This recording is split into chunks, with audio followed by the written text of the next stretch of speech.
Tennessee This Week from WATE 6 on your side starts now. Welcome to Tennessee This Week. Let's introduce our pundits who are with us. We have attorney Greg Isaacs, legal analyst and consultant for us, Michael Covington, our industrial consultant as well. Several topics we want to get into, some more national, international, and several that are in Tennessee, but we're going to start with really the biggest issue going on right now, and that's the Hamas attacks on Israelis. I first wanted just to start and give you the chance for your initial response, your initial reaction to hearing all this news. They've got beheadings, burning people alive, attacking families, not just soldiers. Let's start with Michael on that one. I really feel as though Israel was sold out somehow. That defense system that they have is tremendous. It's state of the art. There's nothing like it in the world. But somehow Hamas was able to totally dismantle it with paragliders and missiles and drones. They took out everything. They left Israel totally defenseless. And to me, that smacks of them having some intel that they should not have been able to access. So that's one thing. What happened in Israel, obviously horrific. How we respond to that has to be, as one president said, shock and awe. We have to go in and assist Israel in decimating Hamas and everyone connected with Hamas, and then take that a step further. We don't necessarily want a third world war, but there has to be swift retribution for what has transpired. Greg, your initial reaction to it, or your feelings today, 4 days into it, 4 or 5 days into it? Well, my initial reaction, Don, is as most people around the world, is shock with the depravity of concern for human life, the gruesome nature of the attacks, the fact that they were being videoed, basically a calculated, cold-blooded operation. And then, to take hostages at a all-night music festival, a peace festival that was there next to the Gaza Strip, really was very just visceral as it goes around the world. Now, it's interesting, and to touch on some of those points, it's disturbing that we take pride and we think the U.S. intelligence agencies and Israel are the best of the best around the globe. Right. So obviously it was a tremendous breakdown on the Israeli side, and a tremendous breakdown on our side.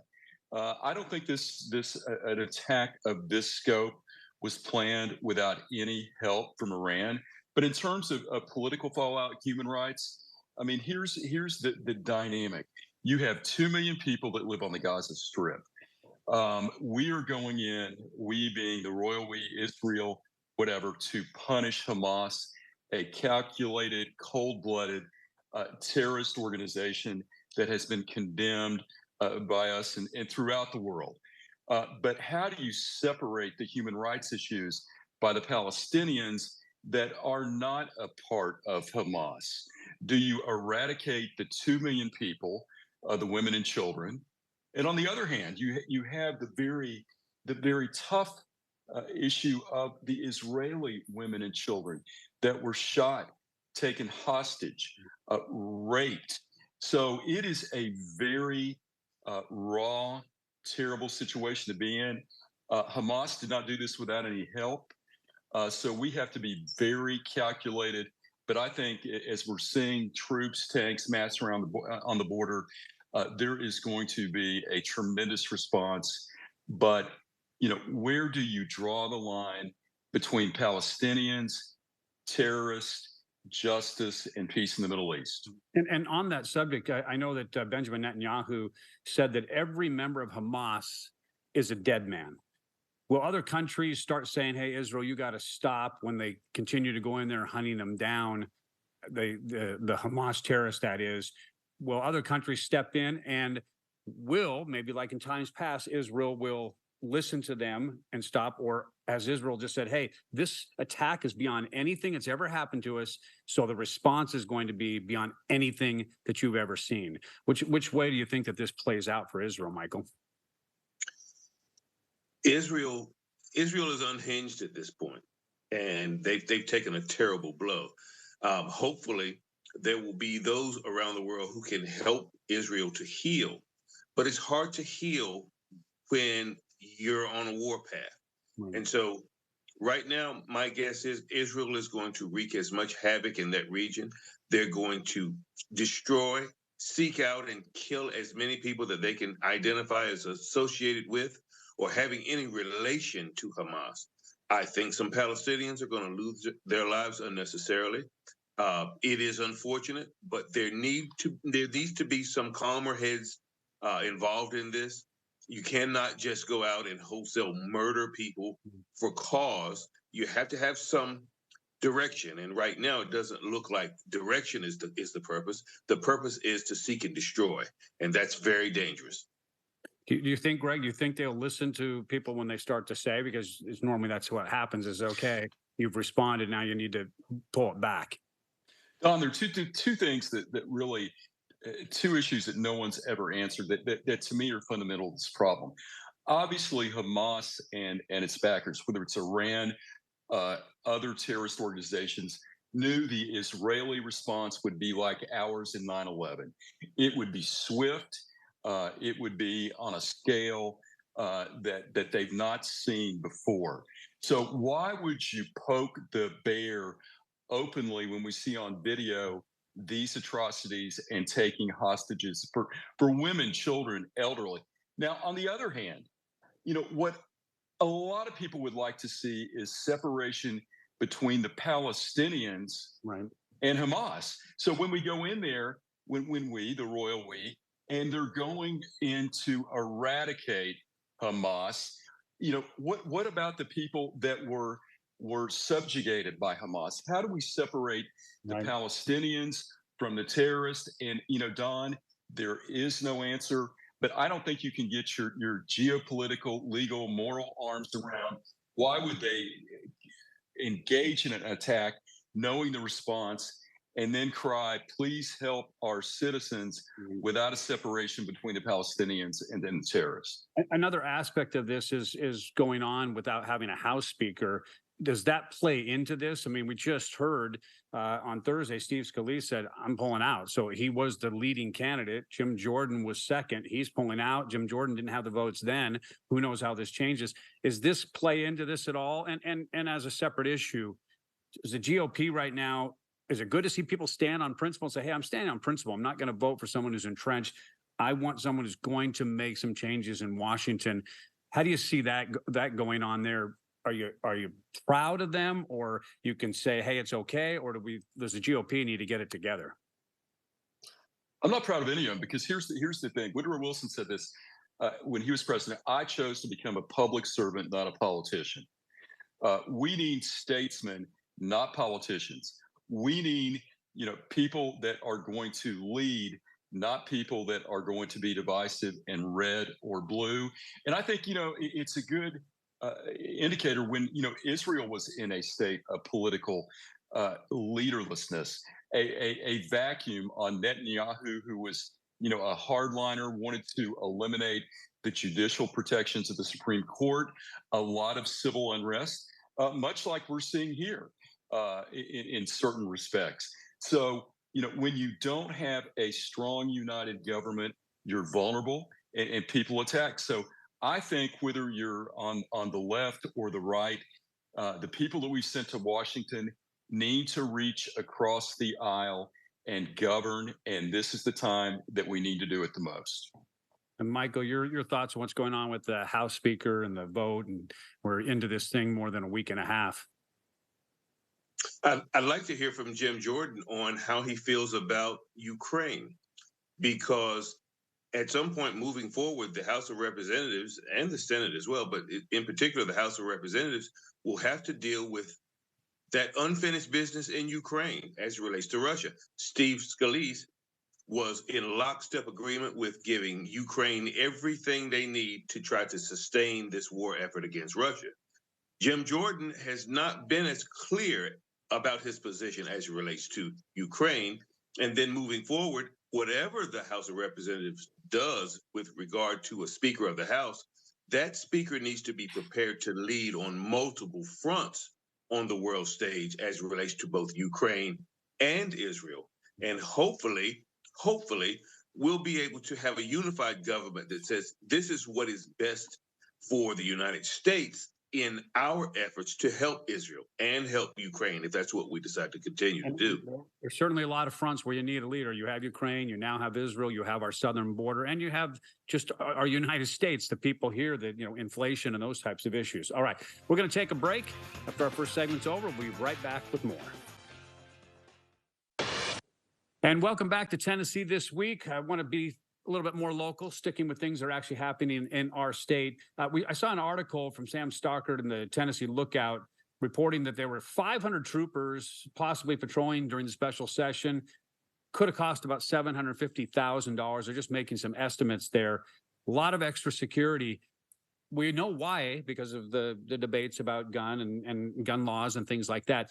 Is this now going to be the norm when they get together just for a general assembly because of people's attitudes and the people that are ramped up about this? Greg, we'll start with you. Don, I hope not. Again, the General Assembly, a microcosm of what we're seeing in Washington. We need people to be public servants, not politicians, statesmen, and address issues. There's no easy answer, or there's 27 shades of gray between black and white. Gun control, issues regarding transgender, all of these are hot button topics, but we need the people that we send to Nashville to govern, and govern in a way that doesn't make people on either side want to disrupt our state house, want to make it an environment that people feel unsafe. And think about this. Why in the world would we in Tennessee need to spend $750,000 in security as our friends and neighbors that we send to Nashville are doing the people's business? Back in the day, you'd pick up the phone and say, here's my position, here is this, but the acrimony and the vitriol has spilled over. And I hope everyone, both sides, it doesn't matter what side you're on of the issue, let's behave like constituents, public servants, and protect Tennessee. But I hope we're not going to be the Michigans where people are sitting there in the state legislature with AR-15s, threatening to do this, threatening to do that. So I hope that's an aberration. That's not going to be the way business is done here in this great state of Tennessee. Michael, you think that they're going to be needed? I mean, again, it's a lot of that comes from people who show up because they are, they're very passionate about whatever cause it is. Don, this is a cry for help. The individuals that disrupted the House of Representatives during the last general session were doing so because they do not feel as though the supermajority that exists in Nashville is giving them a fair shake, is allowing them to have a voice. That's what that's about. That's what the bullhorns were about. The signage was all a symbol of the fact that the superminority feels left out. They feel silenced. So this intimidation, and this is exactly what it was intimidation. The more individuals that exist within the supermajority, the more people there are to intimidate. The more people you have to intimidate, the more you need the State Highway Patrol to come in and protect representatives when they go back and forth to the restroom, when they go back and forth to the cafeteria or other common areas where state representatives have been able to go and coexist peacefully. But this particular supermajority seems to not be mindful of the fact that the superminority deserves and needs to be heard. So these individuals that are creating disruptions and attempting to intimidate, they're doing so because the supermajority has not reached across the aisle and said, we're all in this thing together. We differ, our ideologies are different, but we will respect you and we will allow you to be heard. And therein lies the problem. Until that is resolved, we're going to need State Highway Patrol to protect the State House and the Senate. Let's talk about some of the issues that are hot topics, as Greg had mentioned as well, and as you as well, Michael. But right now, Tennessee is facing a handful of lawsuits over laws that the legislature passed. Probably will spend millions defending them. the Metro Nashville suing over Sports Authority, abortion ban, some teachers filing suit over prohibited concepts law. You have the ban on any type of cabaret or any type of drag show, those type of lawsuits. The question, some lawmakers say, hey, we need to stop pushing bills that end up being challenged, and others say, hey, we can't not pass laws just because we're going to be threatened.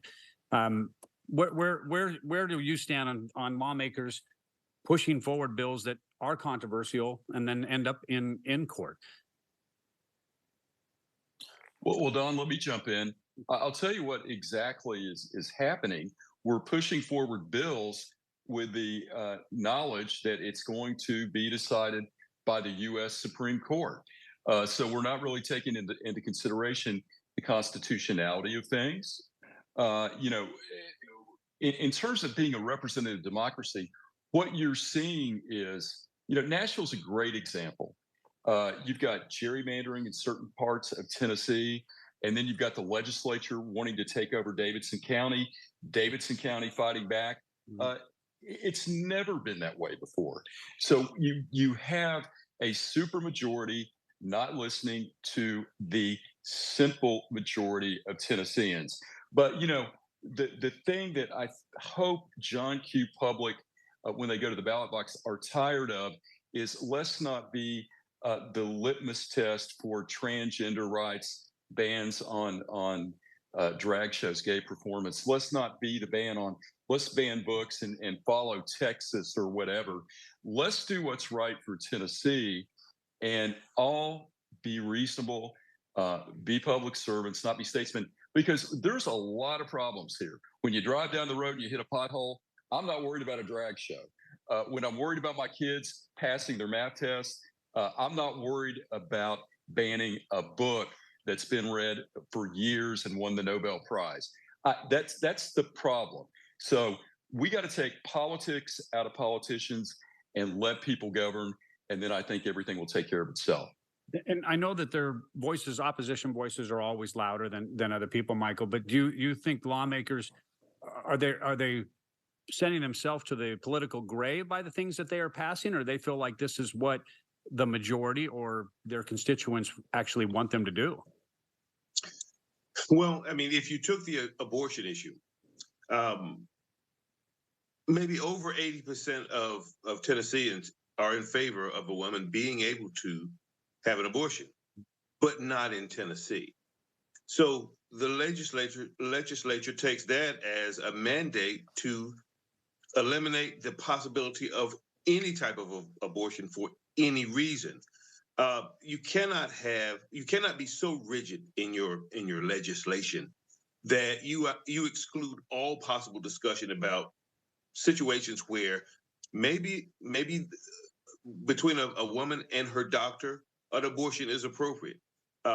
In the case of rape and incest, maybe there should be some allowance for an abortion in those situations. But the legislature at this point is saying no, 100% no discussion, no negotiation, no meeting halfway, no meeting of the mind, nothing.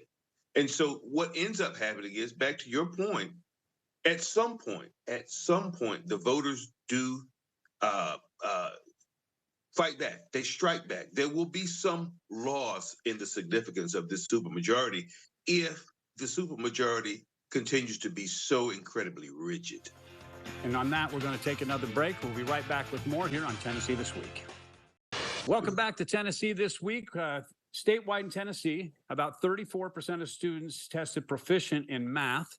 That was their last year. Because of that, math testing bill, I should say, is being proposed. It would look similar to that third grade reading retention law, but it wouldn't have to do with retention. Instead, it would just require some tutoring for students that fall below the benchmarks on their TCAP or universal screeners. Some Democrats say that this is just another attempt by Republicans to drive money away from public schools. Republicans say they just want schools to be better, our kids to be learning, and then have a school choice if the schools don't keep up with the kids.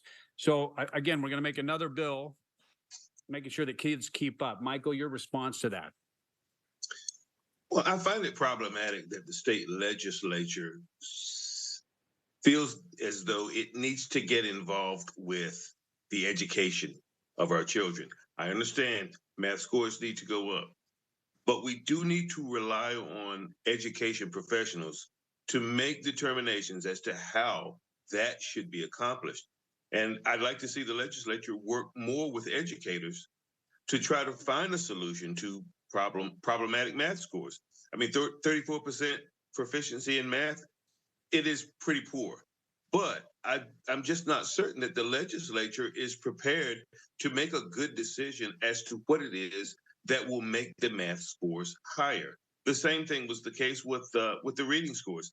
They sent parents into an absolute panic over whether their children were going to be retained back in that grade level because they didn't pass a test or attain a certain score. So it's problematic that the legislature feels as though they are better equipped to handle that. Greg? Well, like most of the topics we've talked about, Don, one should not politicize education, but govern. And here's what's interesting. We need to look at where we rank in education funding per capita. And then let the test be a guidepost on where we need to be for teachers, salary increases if need be, et cetera. But to sit here and say if it's broke, we need to do something to change people from going to public schools, this schools, isn't a problem. Education is a holistic issue. It's not a political issue. So, it's interesting how you pick out reading. And then people in Nashville wanted to propose putting people back to the third grade. Now, math scores are down. So let's focus on this. We need to focus on education, safety, and the curriculum.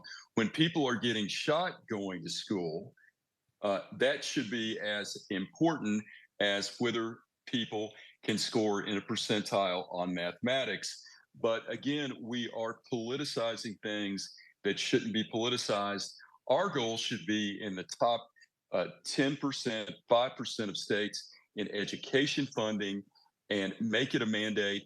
Hold the teachers accountable, hold the parents accountable, and not pick out an issue and politicize it for funding. But do you think they're on the right track when they took some teeth out of it compared to reading? Learning a lesson maybe about that to say, hey, we're not holding anybody back, but when kids are not passing this, universal screener or TCAP score, we need them to go in and get some tutoring. I'm gonna tell you right now, I had to take as a freshman. My dad made me go to summer school and retake my math class that I got a D in so I could get a better grade because he was like, you're not, that's not good enough. Get back in there. Isn't that a good move to say, hey, here's the place where we need you to get better. We're going to require you to get tutoring so you don't get behind. It's a benchmark. But again, don't politicize education. Let's strive to be a top tier state in education funding per capita. And Don, what you just said is the way it should be. Your dad told you to do that. The governor didn't tell you to do that. So it's much different. Your dad was a statesman, not a politician. So there you go. And that's why you're where you are today. Yeah. That's why I am doing this and not doing math, because I realized I'm going to work really hard at math and still not be very good. Michael, your comments about just making sure that our students are hitting those marks. Are we going to, do we need to go about a different way, or is this one way of many ways to go about it? Well, it's one way among many ways to go about it. But at the local level, I'd like to think that we could rely on our school board to support our teachers in the individual schools. We've got to find more ingenious ways to educate young people. Therein lies the problem. We're not educating our young people effectively enough. Again, that has nothing to do with the legislature. That has to do with what is happening in the classroom with the students that are in class. If we tackle the problem from the inside and work our way out and spread success around the state, that's a whole lot better off. We're a whole lot better off than having the state legislature dictate that, oh, you didn't pass this particular test, so you got to go to summer school. I think the local level needs to play a bigger role in this. I like the way you put that. Sounds like a good place to end that discussion and to wrap up this week. I appreciate both of you being with us. We appreciate you watching at home. And we'll see you next week on Tennessee This Week. The views of guests on Tennessee This Week are their own and do not represent the views of WATE 6 on your side or Next Star Broadcasting.